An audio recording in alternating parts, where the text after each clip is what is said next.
Bismillahirrahmanirrahim. Assalamualaikum warahmatullahi wabarakatuh. Alhamdulillahirrabbilalamin. Allahumma salli ala Sayyidina Muhammad. Kembali lagi di channel Jejak Desain bersama saya Mustafid. Kali ini kita akan membahas tentang kisi-kisi soal TWK Integritas CPNS 2021. Jadi selamat menyaksikan dan tetap di Jejak Dosen. Soal yang pertama, fungsi norma-norma atau nilai sosial dalam melangsungkan protes integritas sosial adalah sebagai A. Hukum tidak tertulis, B. Aturan baku, C. Hasil budaya sosial, D. Kesepakatan bersama, E. Kebutuhan bersama. Kemudian kita lihat penjelasannya. Syarat berhasilnya integritas dalam suatu negara sebagai berikut. 1. Anggota masyarakat merasa bahwa mereka semua berhasil untuk saling mengisi kebutuhan-kebutuhan yang satu dengan yang lain. 2. Terciptanya kesepakatan bersama mengenai norma-norma dan nilai-nilai sosial yang akan dilestarikan dan dijadikan menjadi suatu pedoman. Norma-norma dan nilai-nilai sosial dijadikan aturan yang baku dalam melangsungkan proses integritas sosial.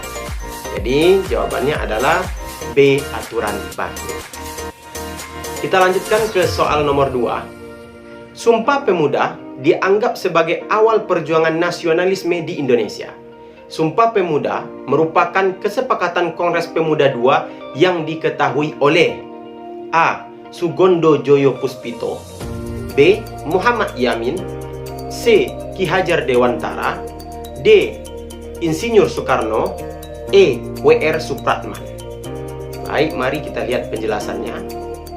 Kongres Pemuda II yang diadakan pada tanggal 27 sampai 28 Oktober 1928 dipimpin oleh Sugondo Joyo Puspito dari PPPI, Perhimpunan Pelajar-Pelajar Indonesia, menghasilkan keputusan penting yang disebut sebagai Sumpah Pemuda. Selain itu, pada kongres tersebut, Indonesia Raya ciptaan W.R. Supratman juga diciptakan sebagai lagu kebangsaan. Jadi jawabannya adalah A. Sugondo Joyo Puspito.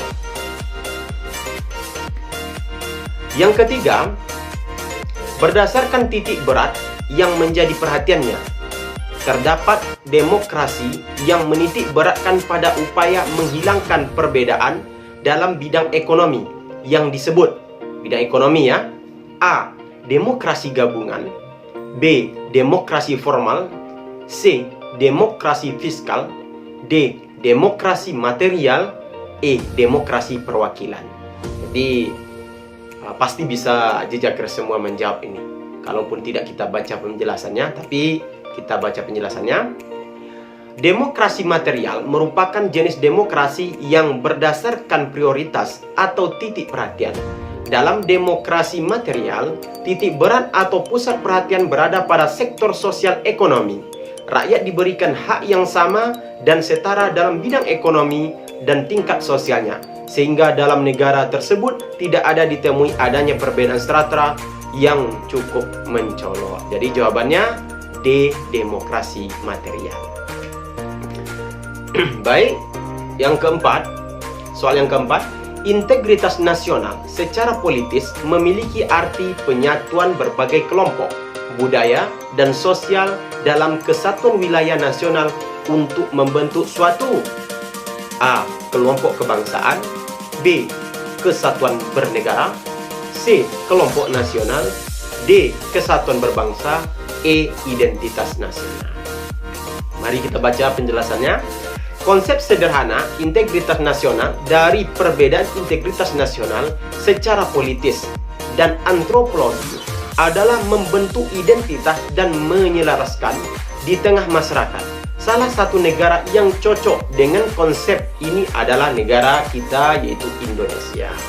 Negara Indonesia memerlukan karena integritas nasional dapat menyatukan segala bentuk latar belakang budaya, suku, etnis, hingga latar belakang ekonomi Istilah sederhana dari integritas nasional secara politis dan antropologi yakni Persatuan Indonesia. Jadi jawabannya adalah E, identitas nasional. Yang kelima, salah satu penghambat integritas nasional adalah adanya suku bangsa yang menilai budaya suku bangsa lain berdasarkan standar budayanya sendiri, sehingga kebudayaan lain terlihat buruk. Paham ini disebut pragmatisme, kaupinisme, etnosentrisme, primordialisme, non-integralistik. Mari kita baca penjelasannya. Menurut KBBI, etnosentrisme adalah sikap atau pandangan yang berpangkal pada masyarakat dan berbudaya sendiri, biasa disertai dengan sikap dan pandangan yang meremehkan masyarakat dan kebudayaan lain. Secara lebih spesifik, etnosentrisme merupakan suatu pandangan atau persepsi yang dimiliki oleh seseorang, individu, atau kelompok mengenai penilaian kebudayaan. Jadi jawabannya adalah C, etnosentrisme. Jadi demikianlah kisi-kisi soal kita untuk soal TWK Integritas CPNS 2021. Tetap saksikan terus video kami karena akan membahas soal-soal yang lain, kisi-kisi soal CPNS 2021. Tetap di Jejak Dosen.